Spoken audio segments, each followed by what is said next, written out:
The views expressed on the following program do not necessarily represent those of this station or its management.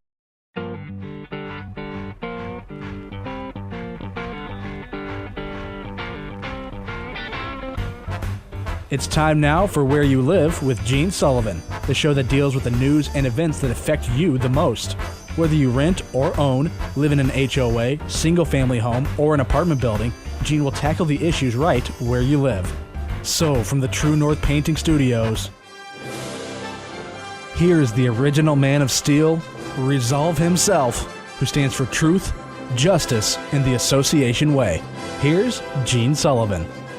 Good morning, everyone. Welcome to Where You Live. I'm Gene Sullivan, broadcasting from the True North Painting Studios. When you're looking for the right painting contractor, what do you look for? Isn't it someone who will respect you, your time, your property, and your budget? That's what you can expect from True North Painting. Find out more about this exceptional company by going online at truenorthpainting.com. That's TRU northpainting.com, or give them a call at 952-831-1433. I'm also brought to you by the great folks at Extreme Exteriors and American Family Insurance, the Kim Bennett Agency. And I wish to say hello, as I always do at this time, to Christopher Wyatt Earp Huberty. How are you, Chris? I'm good, Gene. How are you? Good to see you again. I didn't see you last week. Yes, that's right. Now, you went back to Indiana? I did. I surprised my dad for a birthday thing. Okay, so he didn't know till what, the day of his birthday? Basically, he walked in that day when I got home, and it's like, there I was. Okay, you're a good son. I try. The dog almost gave it away, but we managed to corral him. All right. Any special doings? Just get together with the family, or did you? We went to Jay Leno's stand-up. He's a big fan of Leno, so I got him some tickets. He was in town. Oh, was he in town? And it was a very good show. Yeah, I saw him once a number of years ago. He's a great stand-up comedian, and Yeah. I think you lose that, especially when he was hosting the Tonight Show. I mean, he tried to do something, but it's a different animal when it's just you and a crowd for about an hour or so. Yeah, because it was like a longer version of his monologues from the Tonight Show. It was really, really good. Oh, good. Well, hey, we've got a lot of things to cover on today's show, and some of it probably comedic within itself. At least if you don't laugh, you'll be crying. But without further ado, let's begin with property management in the news. Property management in the news is brought to you by Home Furniture and Abbey Floor Coverings. Their showrooms are staffed with professionals who will help you choose what you need to fit both your lifestyle and budget. Now, whatever you need, chances are they're going to have what you're looking for. If you wish to avail yourself of special pricing, you're not going to find anywhere else. All Where You Live listeners can call Customer Service Coordinator Lori Matson at 952-224-2663. Now, we're talking about things that may seem like comedy. We're going to be talking in our first story here about a story where a state legislator wants to promote something that they think will be good for homeowner associations.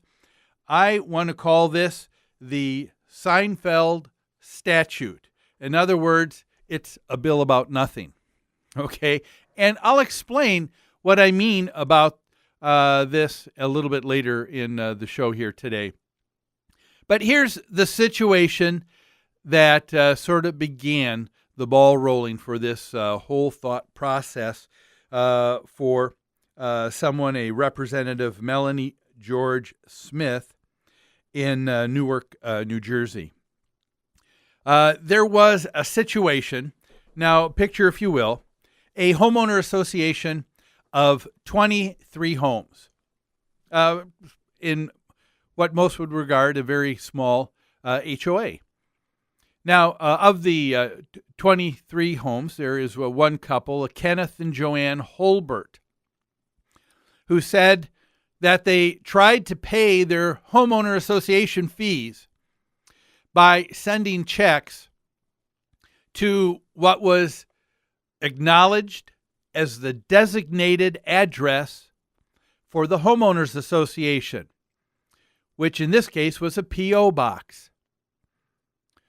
What happened was the Holberts never had any of their mail opened up, and after a number of months, it came back to them, envelopes unopened.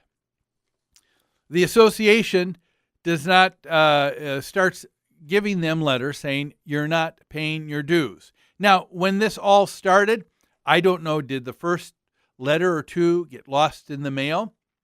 Did the first letter or two get into the P.O. box and in a small association? I'm just trying to conjecture here. Did a lot of people just knock on the door of the board president and hand a check, and not many people went to the P.O. box? Who knows what went on, but for some reason it didn't. These checks of the Holberts never got cashed, and they finally got sent back to them. Now, if that were happening to you, what would you do if you were in the HOA? Wouldn't you maybe knock on the door of someone on the board and say, what's up? I've been giving you checks, and they're not going anywhere. Wouldn't you try to get face-to-face? Wouldn't you try to say, hey, is there a misunderstanding? Is there something else that should be done? Well, for whatever case, the Holberts decided they didn't need to. And I guess in one aspect, they shouldn't have to. I mean, if the association and every corporation gives an address of where they want all notices, everything delivered, and that is known as the official address of the association, they should be watching for that and taking care of it.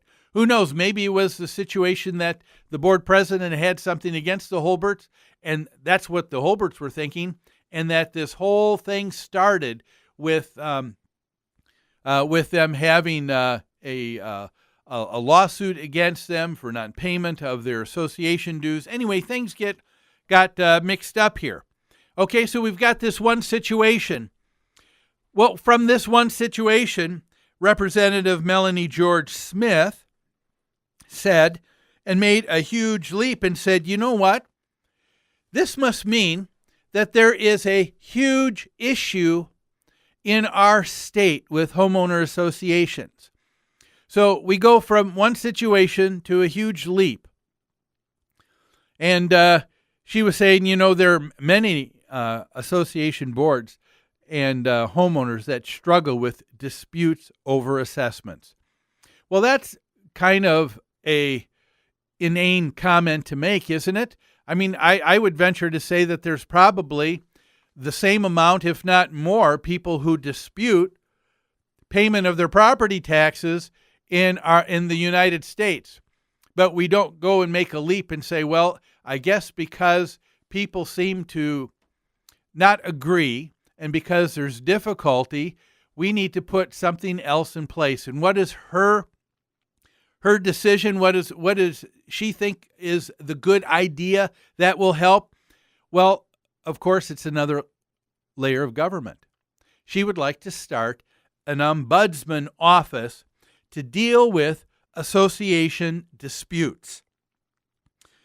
She went on to say that she said, the judicial system has long been the only resort for resolving such matters.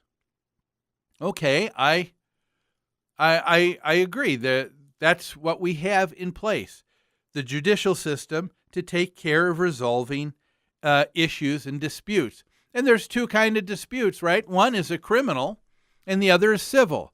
Now, in the case of a criminal dispute, that's because the government says you have broken one of our laws, whether that is if it is in a municipality because you were speeding, maybe it was because you broke and entered. You broke the law, and when it's a criminal matter, the government steps in and they prosecute. In a civil matter, what you have is just a he said, she said. It's a matter of people having a disagreement. And so it is natural that you would have a judicial system that would say, okay, let's see if we can sort out the facts and see who's right and who's wrong and see if we can get this resolved. And that's what the civil court is for. But Representative Melanie George Smith went on to say, she said, there's no central place in the entire state to deal with these issues, Smith said. What? She said there's no place in the entire state to deal with these issues. Well, didn't she just say in the breath before that, the judicial system has long been the only resort for resolving such matters? So which is it, Ms. Smith? Is there something in place for people who have disagreements to work things out, or is there nothing in place? Well, we need to take a break right now, but don't go away. We've got a lot to cover on this topic, what I call the Seinfeld statute, a bill all about nothing, after these messages.